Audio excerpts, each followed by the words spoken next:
warahmatullahi wabarakatuh. Bertemu kembali bersama kami tim Batabas atau pelajaran tenaga dalam Banyumanik Kalimantan. Kami sekarang akan mencoba menguak tentang sejarah yang ada di Jalan Petran. Selama ini kami lama tidak membuat video kan bang? ya. Video itu kendalanya ada hujan, cuaca lah. Cuaca sekarang di Banjarmasin banyak terjadi hujan apa segala, banjir, otomatis untuk mencari tempat dan segalanya itu agak susah. Untuk itu kami akan mencoba sambil santai kita ya lah, sambil santai mengecek atau menguak sejarah yang ada di sepanjang Jalan Petran ini. Sebelumnya nih, menurut orang-orang tua zaman dulu, menurut orang tua zaman dulu, dan adakah kaitannya dengan mistik? Iyalah. Nah, kita coba akan tanyakan kepada Amang Hairil atau Bang Hairil, kalau menurut yang pernah pian ketahui di sepanjang Jalan Petran ini sejarahnya bagaimana? Kalau sejarahnya Jalan Petran ini, kalau dulu Jalan Petran ini sungainya besar, jadi bisa dilewati oleh kapal tiung lah istilahnya. Kapal besar kalau di Kalimantan Selatan ya kan, kalau yang bisa memuat kayu banyak. Ya, jadi bisa dilewati oleh kapal tiung di sini. Habis itu kalau sejarah sebelumnya lagi itu di Jalan Petran ini menurut ceritanya di sini adalah jalan para gerilyawan. Jadi gerilyawan pejuang bahari. Jadi pejuang bahari lewat sini, jalan tembusnya apa-apa, dan kapal Belanda pun bisa masuk ke melewati sungai ini. Dulu sungainya besar ini nih. Jadi kapal di sini nih hutan katanya, hutan. Orang dulu yang di sini nih hutan, yang di sebelah sini hutan pupuk banyak. Pupuk mereka kan rawa jalan. Jadi daerah. Rawa nih jarang hutan yang kayak pohon-pohon banyak tuh ada, banyak pupuk lah. Jadi di sini banyak kapal-kapal tiung yang dengan bisa memutar bangsa gitu. Cuman pejuang dulu itu lewat di sini nih, markas mereka tuh di sebelah mana Pak?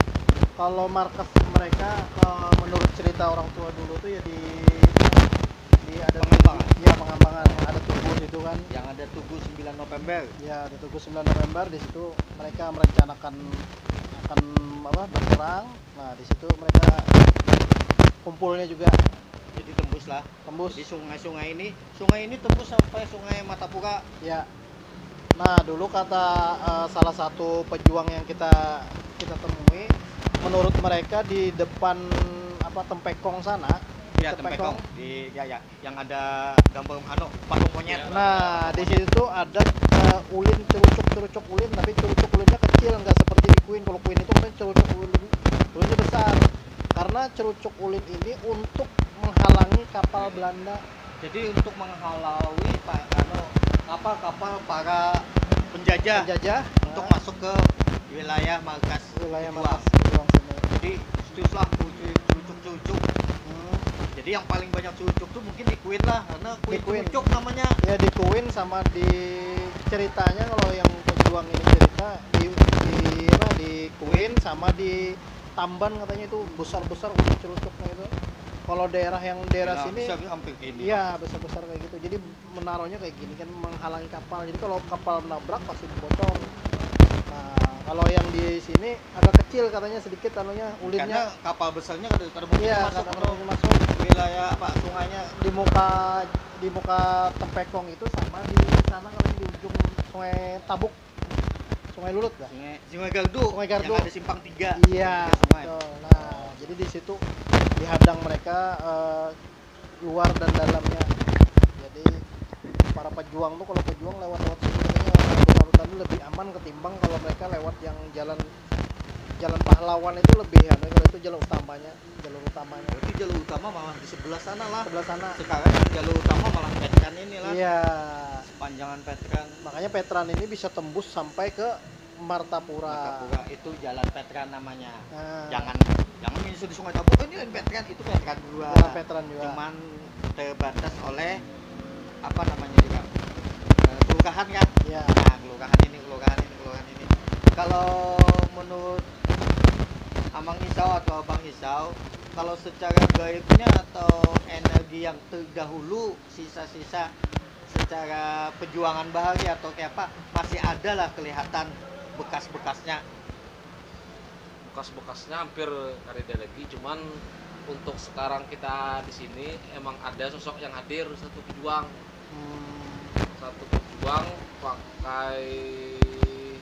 pakai belaung, celana pendek, sama pakai bambu runcing. Bambu runcing lah. Ya itu hadir sosoknya satu orang di sini. Jadi emang pejuang zaman Bahari itu pakai belaung khasnya. Ya, Selalu pendek. Pakai tombak bambu runcing. Jadi untuk bekas atau flashback lah. Flashbacknya nggak ketemu. Ada. Atau melihat misalnya ada sosok bangsa Belandanya mungkin ada kelihatan. Nggak ada hadir Berarti di sini. Waktu di sini kita duduk Waktu nggak saat ada kita hadir. ini Nggak mungkin nggak ada ada. lah. Memang kita nggak menghadirkan secara langsung ya kan. Biasanya kalau kita pakai mediator, kita masukin di mediator itu yang lain itu Bisa yang memancing. dia, Terpancing. karena kebuka nih ya kan, pintu gaibnya kebuka. Jadi kalau ini kan memang kemungkinan yang dilihat Bang Isau ini yang kebetulan memang ada di sini. Mungkin dulunya meninggal di sini kala Di sini mungkin. atau beliau itu waktu beram di mana atau meninggalnya di sini tidak tahu kita, atau kayak apa kita tahu. Yang jelas sosok ini sosok pejuang dulu yang memang pakai bambu runcing, pakai ikat kepala belaung. Berarti kalau ikat kepala belaung ini angkatan Pangeran Antasari kira-kira lah. Dengan mungkin soalnya dilihatnya emang badannya ada luka sekitar di sini. Jadi kalau dilihat dari pakaian atau yang dipegangnya senjata itu, kayaknya orang ini orang pribumi, Orang pribumi asli. bukan tentara gitu. Bukan tentara, cuman Jadi kan pejuang pribumi. pejuang dari bumi. Kalau bukan dari bangsa apa, bukan dari aparat ya, tentara. Bukan. Gitu. Jadi kayak yang kita pernah kuak di 17 Mei itu kan pakaiannya persis seperti yang dibilang Bang Isau ya kan. Dia pakai belaung, pakai bambu Konten runcing. kita sebelumnya. Iya, konten kita sebelumnya itu kan Yang menguak tentang sejarahnya sebelum dibangunnya ada 17 Mei. Oh, Ya. Jadi sama persis lah. sama persis kayaknya orangnya seperti itu juga artinya pakai pakaiannya apa jadi pejuang khas Kalimantannya mungkin gayanya gaya pakaian orang Melayu lah ya kan suku Banjar Melayu. Tapi di sana kan agak banyak sedikit ya lah sosok-sosok yang mistiknya atau sosok-sosok pejuang yang bagi. Karena di sana mungkin tempat kejadian ada. Ya. Kalau di sini bukan tempat kejadian, mungkin orangnya pernah berumah di sini kah yang meninggal tuh, atau meninggal di sini kah? Kalau di sini katanya jalan jalan gerilya. Jadi kalau jalan gerilya ini ibaratnya kelewatan Kelewatannya aja bukan bukan tempat yang diperjuangkan. ya pertemuan orang perang. Nah, kalau pertemuan perangnya kan di Keramat sana di daerah Pengambangan sana ya kan. Yang ada Tugu 9 November. 9 November. Nah, Tugu 9 November itu ada di Pengambangan atau di Jalan 9 November yang dikatakan orang itu Jalan 9 November itu Sungai Tempurung. Sungai Tempurung namanya. mungkin bila kita dapat izin atau apa mungkin bisa aja kita kuak di daerah sana ya kan. Sejarahnya kenapa dinamakan jadi adanya Tugu 9 November itu Iya. kenapa? 9 November tuh ada apa dengan 9 November ya? Kalau dari kita sekilas yang mendengar 9 November itu diadakan Tugu itu menghargai pejuang-pejuang Bahari di situ. Iya, Jadi diolahkan prestasi, istilah prasastinya. yang anggapannya lah. Jadi perjuangannya katanya tanggal 9 November yang tewas pun 9 orang. Itu ceritanya. Tapi nanti untuk lebih jelas mungkin kalau kita dapat izin kita buat Karena konten di sana ya kan. kita memantau dari sana dengan kita ke sana itu beda Bang lah. Yang kita ketahui kalau Tapi di daerah sini sempat juga terjadi peperangan. Ya. Cuman peperangannya peperangan kecil. Soalnya kelihatan dari flashbacknya tuh ada kapal perahu besar kan dilaluinya kan ini padang kayak Perupuk. padang perupuk yang punya perlindungan itu. Jadi para gerilyawan yang tadi mereka melempar melempar tombaknya ke arah Belanda. Oh. Nah, mulai dari pinggir Ya soalnya sini sungai besar katanya Ya, dulu ya kan. jadi waktu lewat lah serangan lah. Ya. Mungkin yang salah satu kena tembak lah. bukan pertarungan, bukan Eh. kejadian besar, bukan. Jadi kayak memang yang kita baca sejarah nih, bahwa pertempuran kita ini model kayak kucing-kucingan karena menyerang karena hilang. Ya. Mungkin itu yang katakan tadi lewat diserang Serang, karena hilang. ya orangnya lari. Karena musuh bersenjata kita pakai Berburu kucing. kada mungkin bisa menghadapi secara terang-terangan. Iya. Harus sembunyi-sembunyi. Biarpun kayak kucing yang penting dapat Dapat tikus. kemerdekaan. Jadi kalau menurut kalian apalagi yang bisa di apa namanya? Di kuak lah. Di yang kalian lihat atau sejarah tadi mungkin ada lagi yang apa namanya? Cerita yang belum Mungkin Bang Isau kan bisa melihat tadi, mungkin bisa berkomunikasi juga, dan mungkin ada pesan-pesan kan dari si yang ya si si sosok tadi Sosok yang hadir hadir bahagia itu. ya mungkin ada pesan apa mungkin. Jadi ya. ini menurut Bang Isau ya, masalahnya sesemua orang yang bisa komunikasi dengan sebelah itu berbeda-beda. Kelihatan orang berbeda-beda. Jadi tidak semua ya lo Bang sama dengan persepsi mereka, Iya. dengan apa yang dilihat mereka, dengan apa yang dirasakan mereka. Jadi mungkin ada yang ingin dikatakan pesannya untuk orang-orang yang Generasi sekarang, ya kan? Kayak buat kita ada nih. Ulun wani memadahi ini jalan ganal, soalnya lagi halus dulu. Kalau ke pasar Puripan itu, pasar ayamnya pasar Puripan tuh ya di bawah jembatan Puripan itu pasar ayamnya. Pasar ayam tuh memang ya terus terang lah. Ulun sebenarnya tinggal di sini dari halus. Iya. Jadi di sini ini kawah Batang Gonol masuk. Ya. Nah, di sini leretan rumah ini semuanya sayatan Bansau, gergaji. Nah, orang menyayat. Jadi menyayat barang ubangannya kan masih ada di rumah untuk menipisi batangnya tuh supaya kawat diletakkan di wantilan nama orang dulu. Wantilan. Nah, kalau di seberang tuh pian waktu halus gelus melihat tuyukan orang jual ulin. Seberang sini orang yang menyayat papannya. Jalannya halus dulu. Halus jalannya, ada sekarang ini karena jalannya halus, bebatuan dulu belum aspal.